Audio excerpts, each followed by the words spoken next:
Só que gente barata não te traz solução. Gente barata te traz mais problema. E não é por um equívoco dela, é um equívoco seu. Você contrata um estagiário e você quer que ele venha desempenhando como analista. Ele não tem. Se ele desempenhasse como analista, ele queria um salário de analista. E eu falei, não, eu preciso de gente ainda melhor. Eu preciso de gente que venha me ajudar a ter ideias e monetizar o meu negócio. E aí surgiu a ideia. Comecei o meu projeto pequeno, comecei com terceiros. Mas terceiros com potencial de ser sócios. E falei, olha, vamos começar com terceiros e aqueles que se destacarem eu vou trazendo junto para a sociedade. Em uma das áreas do departamento pessoal, acertei de primeira. Na outra área, a gente foi trocando, até que a gente teve a felicidade de encontrar a sócia Melissa, que ela veio e se consolidou na área tributária, e aí sim, somadas as 3 expertise, nós começamos com as 3 pessoas principais para montar o nosso negócio. Ainda assim, a gente tinha pessoas que precisavam viver desse negócio e nosso orçamento ainda era pequeno. Conforme o negócio foi crescendo, a gente foi pegando terceiros. E aí o terceiro, por quê? O terceiro, ele é um cara que ele é um pouquinho mais caro, mas com conhecimento maior,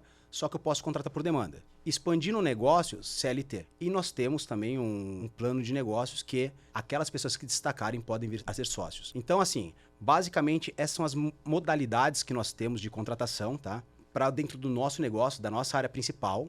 E a melhor dela vai depender daquilo que você acredita em cultura. Gosto muito do Salib Neto, que ele fala o seguinte, até no o livro Código de Cultura, ele fala o seguinte: adote a cultura que você é capaz de sustentar. Então, acho isso fantástico. Eu sou um cara totalmente aberto. Tu bem conhece, a gente já falou até pouco tempo com o Sérgio também, a minha escola Ambev. Então, eu não tenho problema de repartir o bolo. Eu não tenho problema de dar parte do que é meu, desde que a pessoa esteja me ajudando a crescer o bolo. Acho que tu citou um ponto... Vai crescendo junto, né? Cria essas conexões, fortalece todo o processo e entra numa linha de ascensão aí. Sim. Qual é o grande diferencial que tu percebe? Eu não quero criar constrangimento contigo com os demais escritórios, mas eu vi em ti uma entrega que não existem nos outros. Qual é a cultura do teu escritório para que tu tenha essa entrega tão diferente?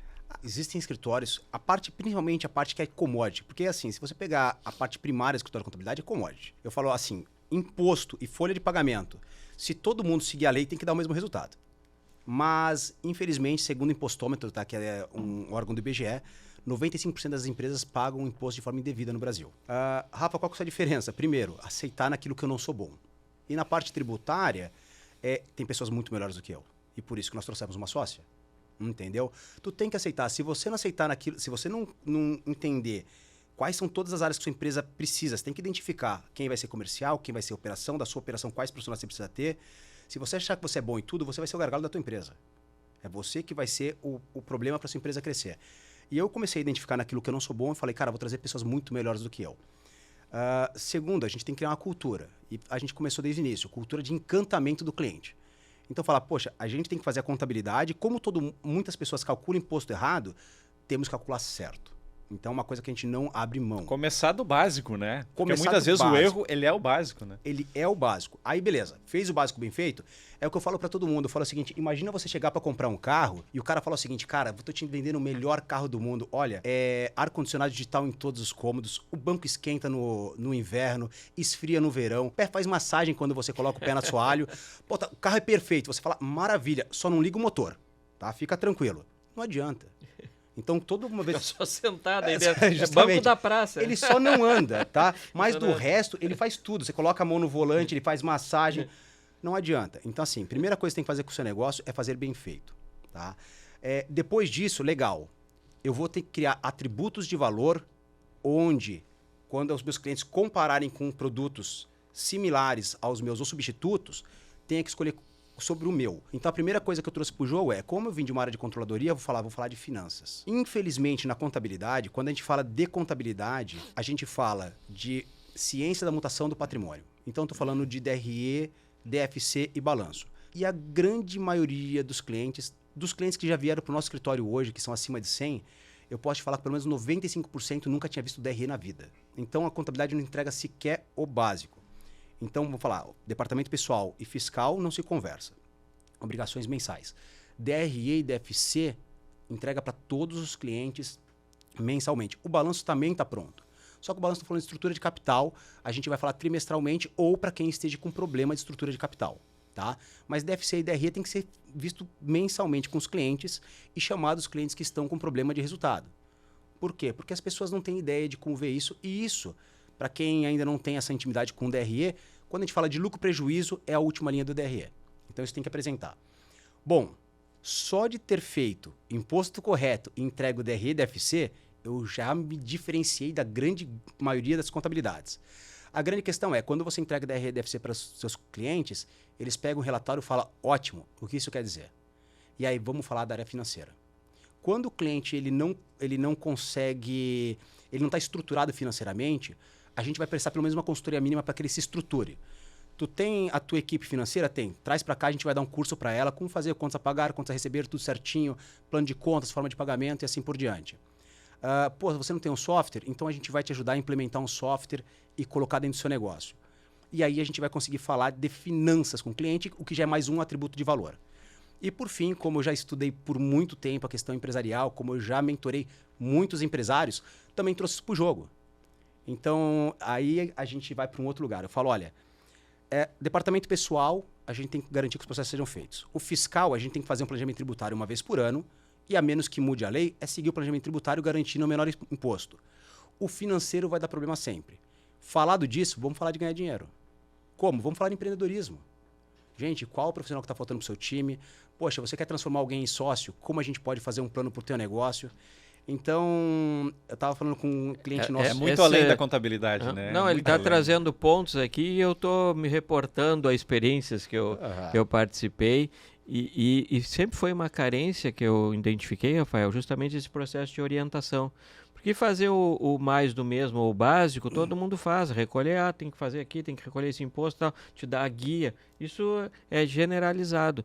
Mas eu sempre Antigamente senti... se chamava de guarda-livro. Eu sempre senti Mas carência justamente agora, nesse ponto. Quem atuação. te orienta para um processo de crescimento? Quem te orienta para um processo de entendimento até daqueles teus números? E é uma falha realmente que eu acho que é bem significativa. E tu trabalhou num ponto crucial. É justamente isso. As pessoas falaram assim, por que você não fez uma consultoria? Eu falei, simples. Toda vez que você vai fazer a consultoria, a primeira coisa que você tem que fazer é levantar os dados financeiros. Por quê? Porque, poxa, a gente pode até dar a estratégia certa, mas se a pessoa não tiver caixa... Eu tô com um cliente meu agora recentemente, que ele tem 2 tipos de negócio no próprio negócio dele, tá? Ele tem parceria com outros pontos de venda e ele tem lojas próprias. Só que ele tem hoje um caixa deficitário. E aí o pessoal falou, mas loja própria dá muito mais lucro, vamos abrir mais loja. Eu falei, não dá, não tem caixa para isso. Apesar de ser a estratégia certa, é o momento errado. Então, não importa qual estratégia você vai tomar, você vai ter que olhar para o seu financeiro e ver, comporta isso ou não. Então, toda vez que a gente vai entrar, toda vez que a gente vai dar uma mentoria para alguém, apontar o caminho, ou pelo menos dividir essa estratégia com a pessoa, a gente precisa pelo menos ter ciência de qual é a saúde financeira daquela empresa. E eu falei, e toda vez que eu pego o DRE de uma contabilidade, vem errado.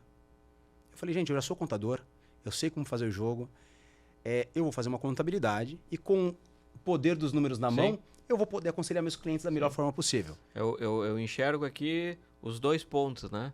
A consultoria no processo de entendimento e a assessoria também para alavancar o crescimento.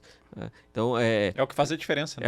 Justamente, ele conectou 2 pontos que realmente impactam significativamente, porque o resultado lá que vai ser apresentado na decorrência da passagem do tempo, ele vai se abraçar com o Rafael, vai indicar o Rafael. Esse é o grande sucesso realmente, enxergar, que a gente ouve em vários momentos, quais são as dores do seu cliente. E ele foi tratar de cada uma delas e apresentar o remédio, né, para poder... Rafa, e as dores, elas são mais ou menos parecidas, assim, essa questão dessa falta dessa assessoria?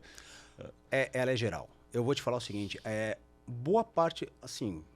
Na verdade, quase totalidade, não vou falar que são todos, mas assim, quase totalidade dos clientes que hoje não fecharam com a gente foi meramente questão de preço, não por atributo de valor. E a maioria deles fala, cara, eu sei que eu preciso do teu negócio, só não estou disposto a pagar isso, e tá tudo bem. Eu falei, já teve cliente, a minha negociação mais demorada, ela demorou 2 anos e meio. 2 anos e meio do cara falando o seguinte, cara, mas eu não vou pagar teu preço. Eu falei, tudo bem, cara, eu respeito, a gente continua amigo e tá tudo certo. E se você tiver algum problema, me liga que eu vou estar, cara... Não tem problema. É aquele negócio. Dissemina conhecimento. Sim. Entendeu? E na pandemia, ele teve um problema. Ele falou, cara, eu tô com um problema aqui. Tem meu parceiro, tem meu vizinho aberto e a prefeitura não me deixa abrir. E eu fui orientando ele e tudo mais. E teve um dia que ele me ligou e falou, tá, me rendi a você. Tô fechando contigo. Que legal. Ganhou ele.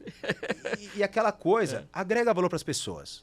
Se aquilo em algum momento não converter em dinheiro, mas vai converter no reconhecimento, vai converter... Rafael, tem um ponto aí que é bem interessante também, que eu digo assim, mantenha as portas abertas, porque elas é que vão permitir que as pessoas entrem. E é isso que ele faz, ele abre as portas ali, distribui, orienta, ajuda, e aí acabou que ele veio. Né? Aí entra valor, né? Porque ele não fechou contigo por uma questão de preço. Sim.